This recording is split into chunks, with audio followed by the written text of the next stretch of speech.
felt like a little change of wardrobe was in order, so now I'm wearing my Batman shirt. Deal with it.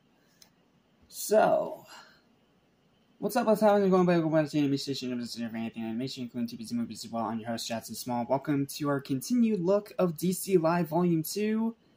And now we are on to the second movie of the continuous canon era of this series, with Justice League War.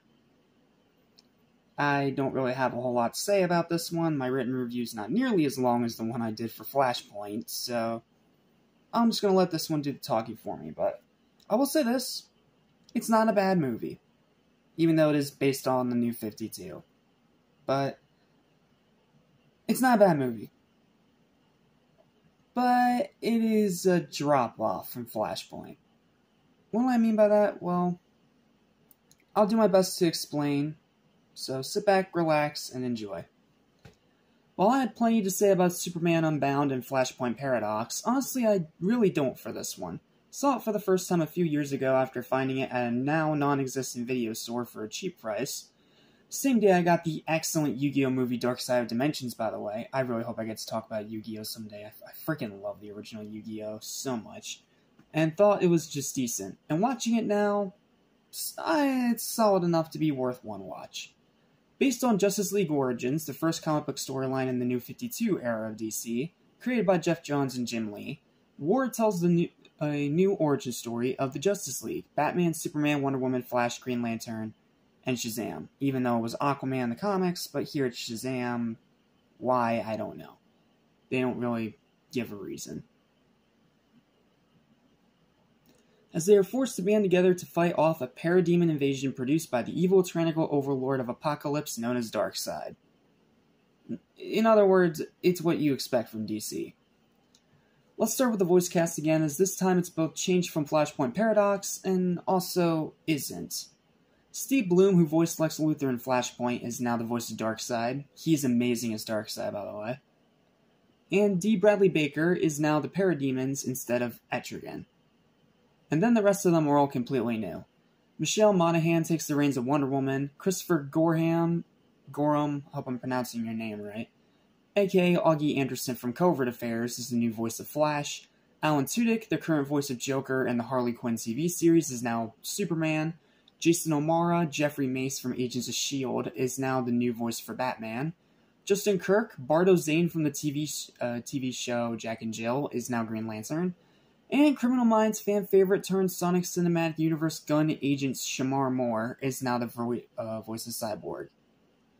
Then for the completely new additions, there's Rocky Carroll, Leon Vance from the original NCIS as Silas Stone, Georgie Kidder, Willow from Fortnite as Freddie Freeman, Kimberly Brooks, Hex Girl Luna from Scooby-Doo, yes, that Hex Girl Luna, as Darla, and the biggest new additions, Zach Callison, yes, Steven Universe, as Billy Batson, and Sean Ashton.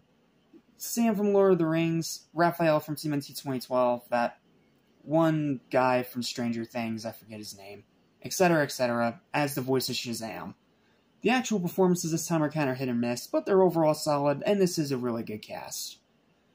As for the rest of the positives, good animation, great fight scenes, a cool final battle, decent storytelling, short runtime, some good performances, Ashton as Shazam being a huge standout. He is great as Shazam. I don't think it's better than his performance as Raphael in TMNT 2012, but it's still really good here.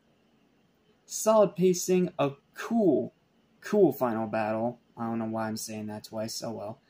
Some enjoyably brutal, bloody PG-13 violence. Yes, they are continuing the trend from Unbound, which is great to see. And some pretty good music.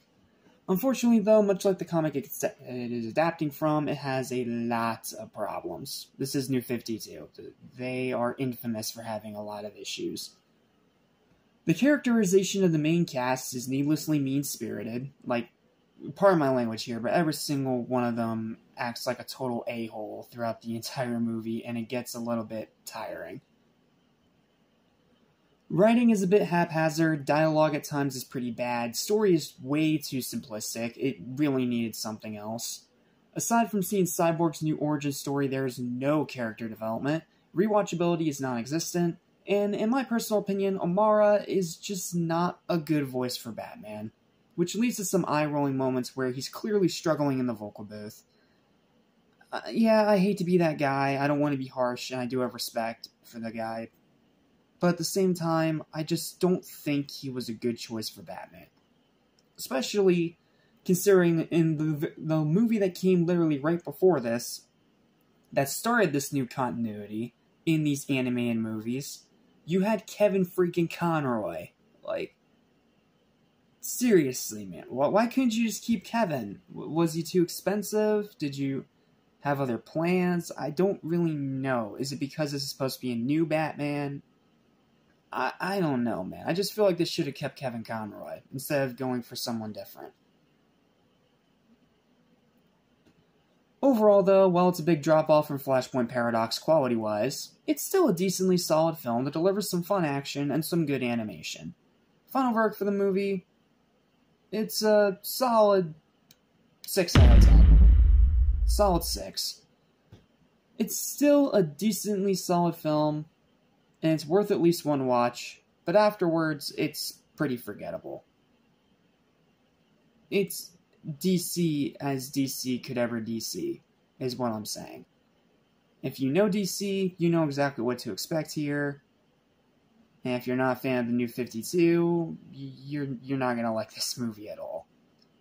But if you can tolerate it, like I can, despite its numerous issues, I think this movie still has enough of its own merit to be worth a watch.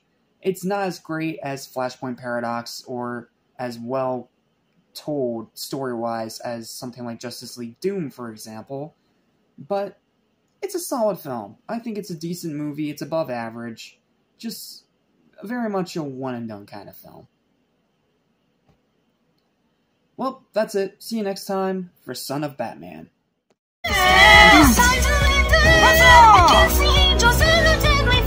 We cannot take it anymore. The time has come. Prepare, we're ready for